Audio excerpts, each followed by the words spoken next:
In mid-2018, 29-year-old Grant was unemployed, living rent-free in his parents' guest house in the rural village of Chuluota, Florida. He had not once lived on his own and had recently been kicked out of an anesthesiology school for lack of attendance and also fired from a job as a nurse for stealing medication. It was around that time when he decided to experiment with the relatively new realm of online cam sites. These platforms differ from regular porn sites in that they are interactive. Instead of watching a pre-recorded video, users can solicit live performances from models in exchange for money. This allows individuals to watch whatever acts they want, but at a price. Using his brother's credit card, he browsed through multiple cam models, spending an average of 20 minutes on each one. Yet it was on the 5th of June when forensics discovered he came in contact with a performer who went by the stage name of Sylvie. And over the following 6 months, Grant would spend over $200,000 of his family's money on this one model. The entirety of his father's life savings that he had saved up from working as a pharmacist for over 30 years was gone. He had spent $60,000 from his brother's credit card and had also taken a $65,000 loan out on the house. When his family found out, instead of calling the police, Grant was sent to a behavioral rehabilitation facility for online porn addiction. The more we try to run from shame, the stronger it becomes. When Grant got back from rehab on January 4th, his father presented him with a 2-page list of rules he was required to follow if he wanted to continue living at home. One of the conditions was that he cease all communication with Sylvia immediately, but it took just 3 weeks for the family to discover that he had broken the contract and re-established contact with the model via Twitter. On January 24th, when Grant Amato got home from work, he reportedly confronted Grant over his disregard, and the two of them got into a heated argument which almost turned into a physical altercation. How could someone spiral so far? Grant's obsession with Sylvie didn't just drain his family's savings, it tore apart their trust. Imagine his parents' heartbreak watching their son throw away their life's work for a fantasy. This wasn't just addiction, it was betrayal. The law sees theft. But the real crime here is the emotional devastation he caused before the violence even began. Grant was then kicked out of the house, and for the first time in his life, he was on his own. Shortly before 9 a.m. the next morning, police received a call from Grant Amato's girlfriend, alerting them that he had failed to show up to work that morning and hadn't responded to multiple phone calls. They arrived at the residence at 9:17 a.m., and once knocks on the front door went unanswered, they were able to gain access with a knife via the back entrance. Chad, Margaret, and Grant Amato were all found lying dead on the floor with gunshot wounds to the head from a 9mm handgun. Grant became the immediate prime suspect, as a witness statement from Cody's girlfriend advised police of the confrontation. It's just a normal routine when we encounter someone that we want to make sure you're safe. Now we know you don't have any weapons, we'll get those restraints off of you. We're confident you've been cooperative, everything's good, so we appreciate that very much. It goes a long ways. He immediately agreed to accompany them to the police station and sit down for an interview. Reports stated that he wasn't made aware of his family's demise, nor was he advised as to what the purpose of the interview was for. Grant himself didn't once inquire, just reportedly sat silent in the back seat of an unmarked police car, staring out the window for the entire journey to the police station. Thank you, sir. Thank you.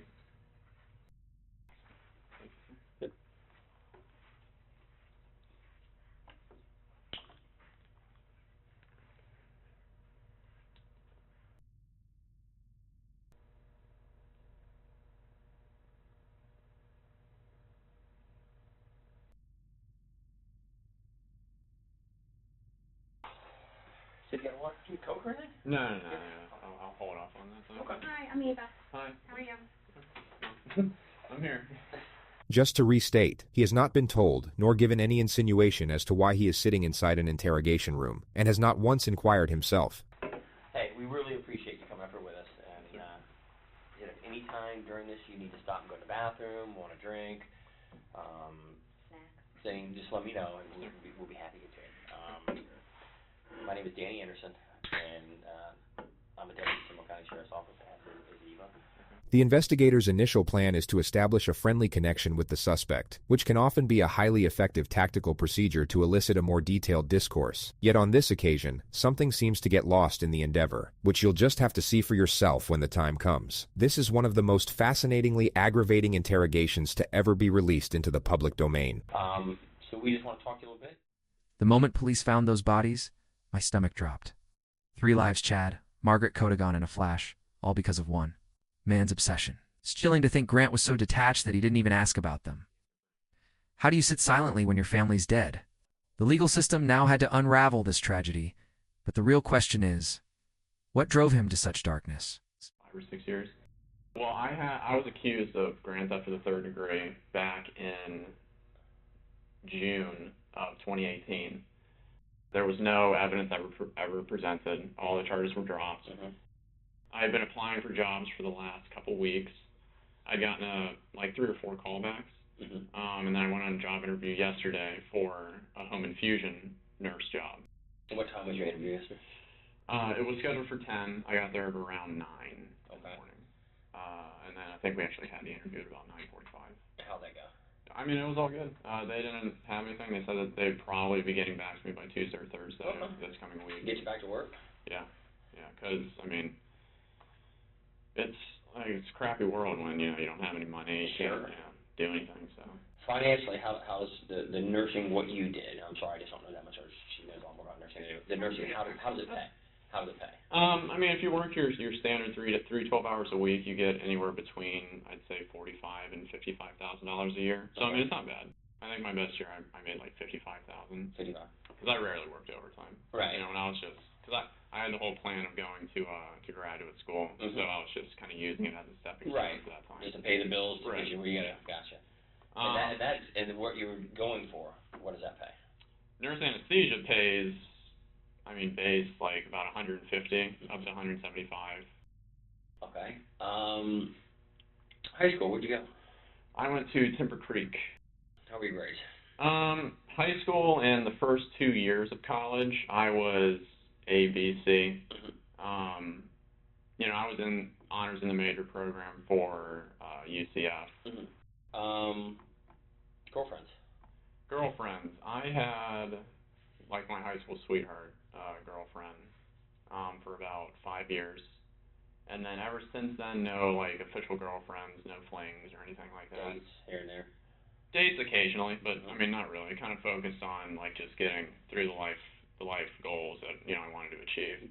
What do you like to do? What do I like to do? I like to watch anime. What is it? I'm sorry. Oh, sorry. I don't know what it is. I mean, I thought you said MMA. I'm like, okay, and then when you start explaining to it, I mean, I guess like, no. it's animated. It's like cartoons, I guess you could say, but it's Japanese cartoons. It is in Japanese, and then they subtitle it. Yeah. You speak Japanese? I was gonna say, do you understand? I don't. I understand a few words. We actually just went to me, my brother, and one of my friends, or I guess friends from high school. We went to Japan. In fact, how long have you been out of work? I've been out of work for 6 months, since June. How did you pay? That's a lot of money for to be out of work. My brother. Oh, yeah. Yeah.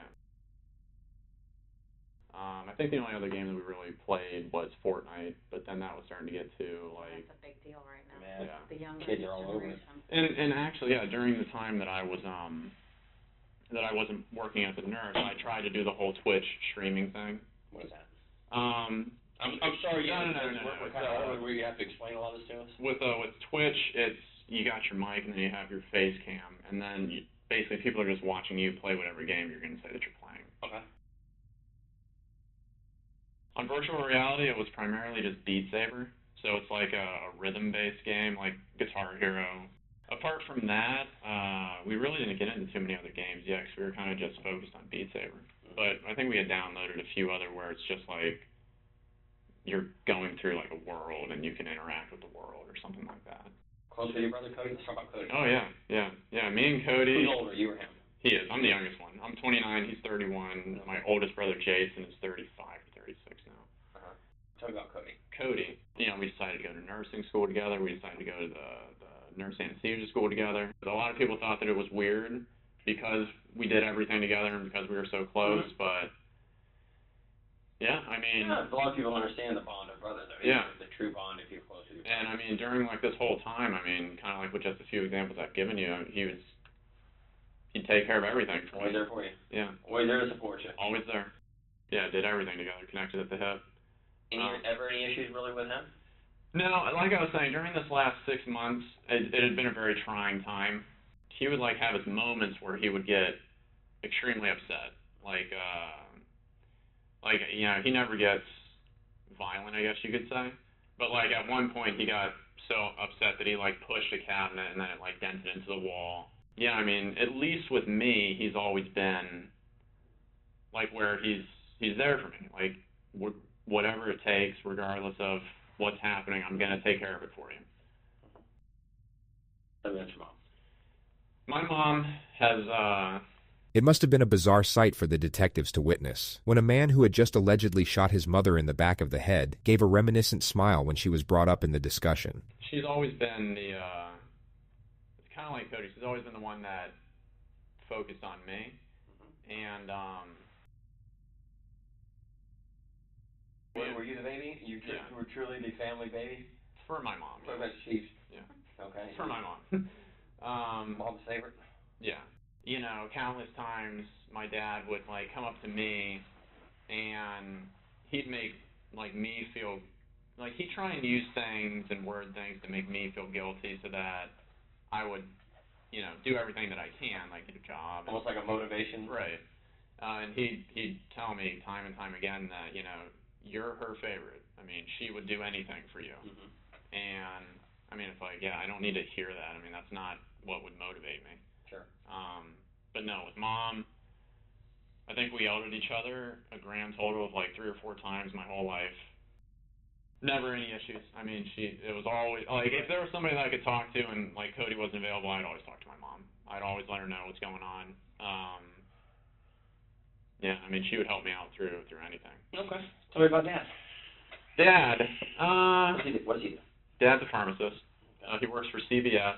He's been a pharmacist for, I think, 35 years or so. My dad was a very, like, angry, violent type person. Overbearing. You know, like baseball practice, it'd be like 4 or 5 hours, and he's hurling the ball as fast as an adult can. And we're like 7th to 8th grade trying to catch this stuff. Belittle you? He would belittle me when I was younger. The problem, I guess, was that I was always like the jokester, the one that could calm everybody down, make everybody smile. If it was a heated situation, I could say a joke or something and then make everybody kind of move past it. And I was just in the point where it's like, you know, I'm hearing, you know, all this stuff from Dad. I'm seeing how much Cody's helping me. You know, Mom's stressed out with her job. And it's like I'm not doing anything. When's the last time your dad put his hands on you? The last time my dad put his hands on me would be, I'd say, kind of the middle of December of 2018. What happened? It's because, you know, with all the money that had been getting spent and... Just to be clear, the CAM model has not yet been brought up in the discussion. The money being spent, in this context, would simply be his living expenses. I guess just a mix of everything that I've been saying, just kind of boiling up in him. And the fact that I was, to him, it seemed like I wasn't concerned about it. So, and then plus I was, you know, I wasn't acting like myself with the jovialness and, you know, Sure. all that kind of stuff. My father chose to admit me to like a depression or an addiction clinic or something like that in Fort Lauderdale called Cornerstone. When was that? That was December 22nd Okay. until I think January 4th. Did you agree to go? I didn't, but they said that, you know, this was your only... Who said? My dad. Okay. And that was in Fort Lauderdale? Yes, yeah. Did your mom agree with it? My mom and my brother both agreed, but it was my dad who was like the iron fist, like, this is what's going to happen. Like, you know, he can't... Why did he say you needed to go? What was his reasoning? Because with the way that I was acting, he didn't see that I was doing anything for, like, the positive. You know, and a lot of it just came back to money with him. He would like allow me to spend money that he had, like with his credit card or something like that. But it's like then whenever I did, it was like a huge problem. Okay, so you had one of his credit cards. Yeah. And what were you buying with it? Well, what I was doing is over the past 4 months or something like that, I've been talking to this woman online. Who is she? She's, as embarrassing as it is, she's a cam model. A what? A cam model. Yeah, All right. either you guys know what that is? Just like all the video stuff, you have to tell us. A cam model is like it's like a virtual girlfriend, I guess you could say. Okay. Like that type of situation. Mm-hmm. So a lot of the money went to her. Okay. Where's she at? She lives in Bulgaria. Where? Bulgaria? Where's that? Over in Europe. It's like Okay. outside of Germany. Okay. Something like that. You ever been there? No. Okay. It wasn't that serious. So Okay. what would you give her money for? At the computer sipping on a glass of red wine, Grant shot her in the back of the head. He then lay in wait for his father to return to the house, then shot him twice in the head as he entered the kitchen. Cody then received a text from his father's number, asking him to come home urgently. Forensics believed that he was very likely pleading for his life soon after he entered the front door. He was found by police with a gunshot wound to the face, lying in the fetal position. His credit card was stolen, with a purchase made to a campsite for $600 and estimated 30 minutes later. I mean, in my mind, I was just thinking, oh, he had been let off work early like three times already this week. So I was just like 10-15 minutes you talk to Cody. Right. You have a conversation, and he leaves to go home, Right. and you leave to go where? And then I stay in that general area just so that if anything happens, somebody like knows where I am. Yeah, I mean, I was staying in that general area, and then I decided to go To Publix? Publix. He just referred to the public supermarket parking lot. This is where he used the free Wi-Fi to log on to the campsite with his dead brother's credit card. Which was about what time? Like between like midnight and 1, I think. Yeah. And you go to Publix midnight 1, and how long did you stay there till? I stayed there until like 7. Slept there last night? Talked to anybody? I messaged the girl that I'd been talking to on Twitter. Yeah. On Twitter, so you have to pay for it. Right. Did she respond back to you? I think once. The discussion is then brought back to his last meeting with Cody. And then when you left Cody, what did he say he was going to go do? Cody said that he will take care of it. Take care of what?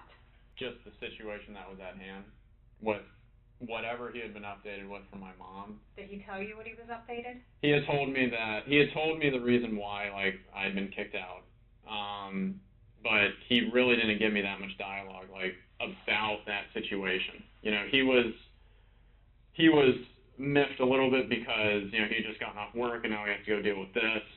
But what was your demeanor? Like, what did Cody see you as? Like, were you Like scared. upset? Yeah, Were you... like I was scared because I mean, like I said, it's the first time that I had been out of the house. We've come and talked to you. Okay. You rode up here voluntarily with us to talk to us. The detective will now initiate the first confrontation. Why do you think we're having this conversation? I honestly don't know, but I'm pretty freaked out at this point because, you know, it's, I mean, I know, like, how the situation was when I left. You're now about to see the lead interrogator's attempt at getting Grant to confess, in a manner so blatantly obvious that the suspect immediately sees through it. As a child, we're told the truth always is the best thing to do, correct? Correct. You agree with me? Yeah. And accidents happen, and things in the heat of the moment, things happen that we wish hadn't happened. But I do it myself sometimes. My kids will make me so aggravated, I'll snap at them and then walk away and say, wow, I wish I would not have done that. That was not very adult of me to snap at my child for something. Yes, they're wrong, but I should be the adult and not snap at them. Right. Tell me what you think, because I could tell I've done this for a long, long time, and I read people, the way they act, and the way they talk to me, and the way they answer questions. There's something you want to tell us. I can see it in your eyes, I can see it in your body language, and just the way you act. Now's the time. Now's the time. If there's something you want to get off your chest and give us an explanation of what's bothering you, now is the exact time to do it. And I'm giving that opportunity right now to tell me something you want to get off your chest. It's there. I can see it in your face. I can see it in your eyes. You stepped out about that night. You're upset about it. You've been that since we've talked to you. I can see there's something been bothering you. Even though I don't know you from Adam's house, can't you see things in people that something really bothering this guy? It's not that, you know, I spent a bunch of money I shouldn't have on this girl. So be it. You did. It's over with. Money can be made back. Something's bothering you. I'm just worried about what is all transpiring from this. I think at this point right now, to be honest with you, Grant, you know what it is. It's in your eyes. Your eyes is the view to your soul, and it's in your eyes. And it sounds stupid, and people don't believe it. Like I told you out there in the car, did I not tell you? You may not like what I say, but I'm going to tell you the truth. I'm going to tell you the truth every time, because I can walk in front of anybody in God and say, I don't care. I told him the truth. And we usually know answers before we ask it. Right. Me and Eva knew everything before we asked you the questions. Now's the time to come to Jesus, be honest, because you're holding something back. I can see it in your eyes. People don't believe that the police will help you, but we are actually here to help you with issues you may have. I think something happened, and you don't want to tell us, but right now is the time to get it off your chest. And I really wish you would, because it will make you feel better in the end. I genuinely don't have anything else that I can say about the night or the period of time afterwards. There's only one opportunity to make that good impression, and if we've done something we shouldn't have done, you fess up there. You get caught your hand in a cookie jar. Detective Dan's approach here is so incredibly outdated and predictable that it actually seems to boost the suspect's confidence. It's the detective, in fact, who gives off a nervous disposition. He'll begin stumbling over his own words while simultaneously mixing up his analogies, which never made a great deal of sense to begin with. You do it. Now, is there anything else that happened at the house that you didn't tell us, that you've left out, or we haven't asked you, that would be of importance? Or during the time that you drove around for those few hours?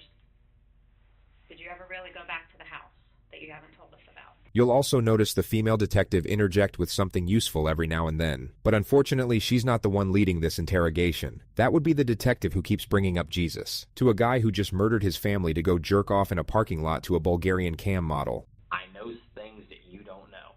And honesty will get you all the things I can do for you, to be honest. I can't deal with someone who lies to me, Right. but I'll deal with someone and help them till the end. No matter what, believe it or not, that's just me, and she'll tell you, it's what it is. I'm going to be honest with you. I'm going to say, if I can do something that can help you, I'm going to help you, because every one of us make mistakes and do things we shouldn't have done in the heat of the moment to protect ourselves or to protect somebody else. It happens. Now's the time. Now is the time. So what do you think To be happened? honest.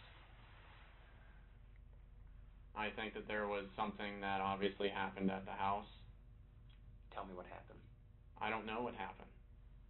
I know better. Listen to me. I know better. I can help you, Grant, with honesty. I can help you with honesty.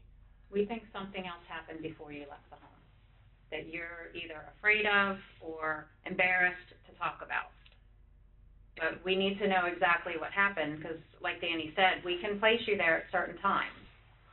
And so we need to know what happened before you left that house, because you didn't leave with everything being okay. I honestly, I don't have anything else that I can really say. I mean, I don't know. Do you even know why law enforcement got involved? Like what brought us to that home? No. Once you start telling me something that's truthful that I know,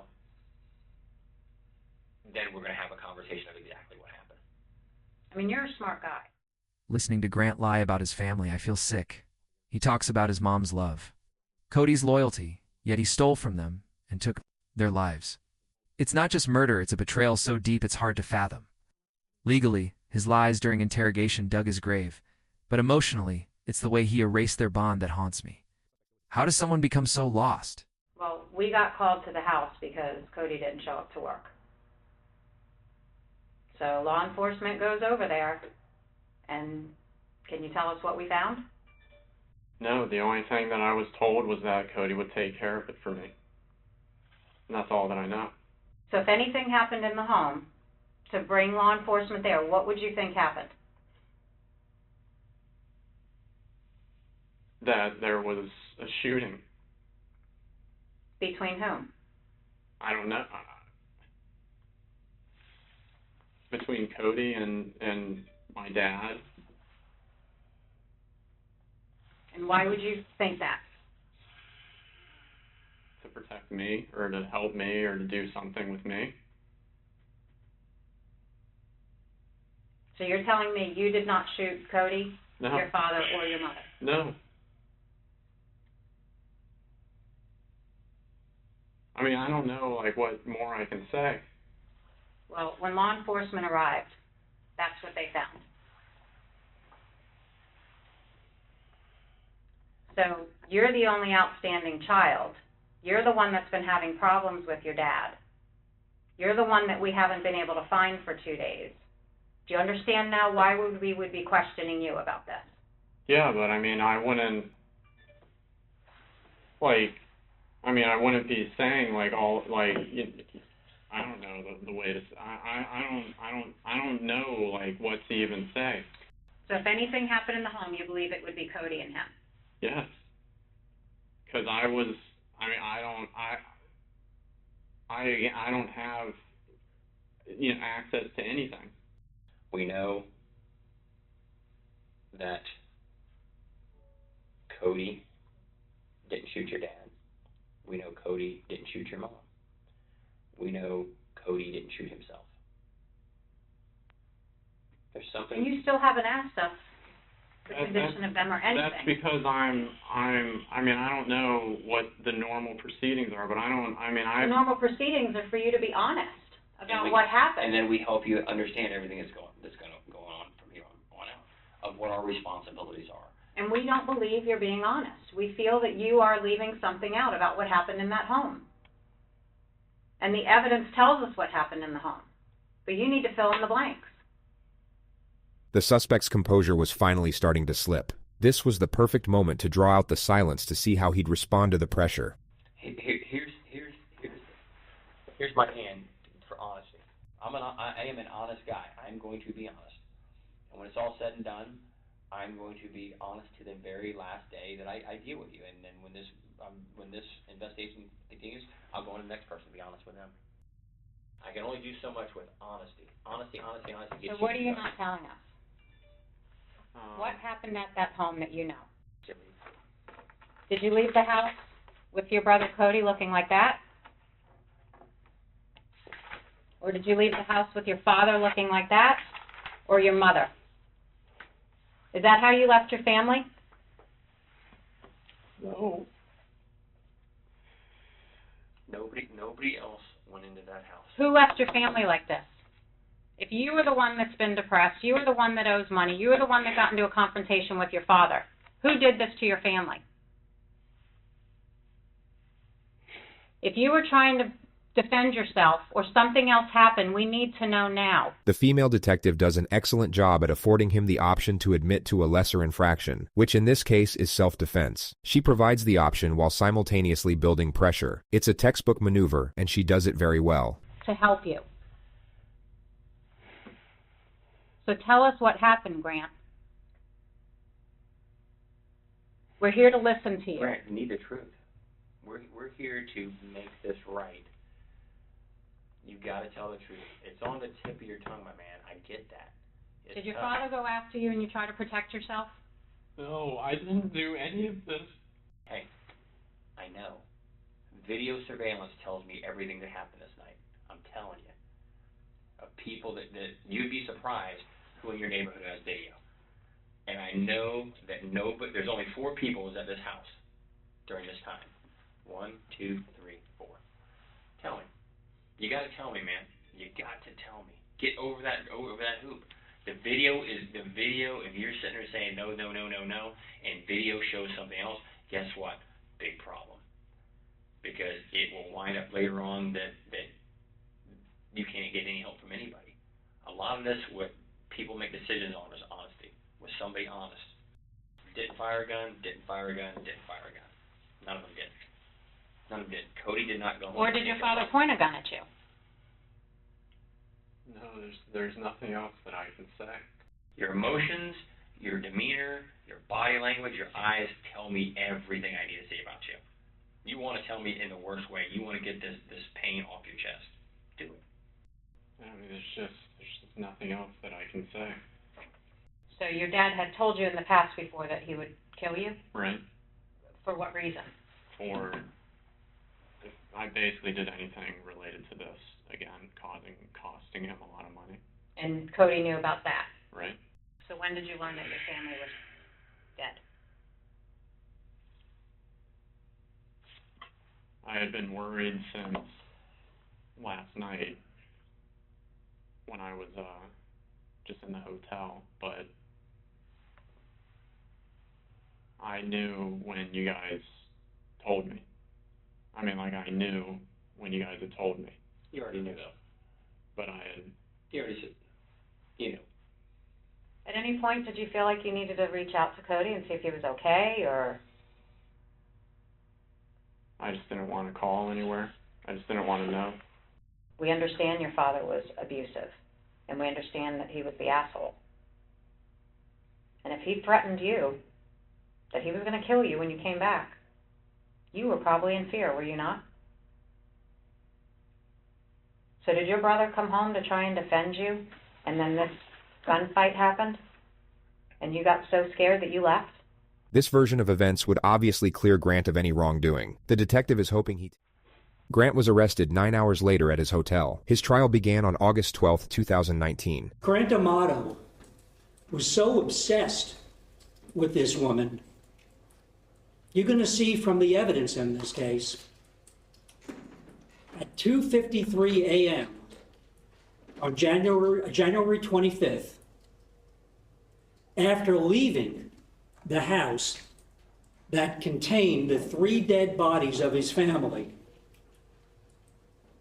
the defendant goes to a nearby Publix parking lot, logs onto their Wi-Fi, and uses his dead brother's USA checking account to pay $599.99 to get onto Sylvie's website at 3:02 in the morning. That's what this case is about. It's about his blind obsession with this woman, the end of the world as he believed it to be because of his family, and his absolute contempt for those that he held responsible. Verdict. We, the jury, find the defendant guilty of first-degree premeditated murder. Grant Amato was sentenced to life in prison without the possibility of parole. Grant's refusal to confess is infuriating. The detectives gave him every chance to own up, to show remorse, but he chose lies. His obsession with Sylvie wasn't love, it was a void he filled with money and denial. The law will judge him. But as humans, we're left grappling with the pain of a family destroyed by one man's selfishness. Justice is coming, but it won't bring them back.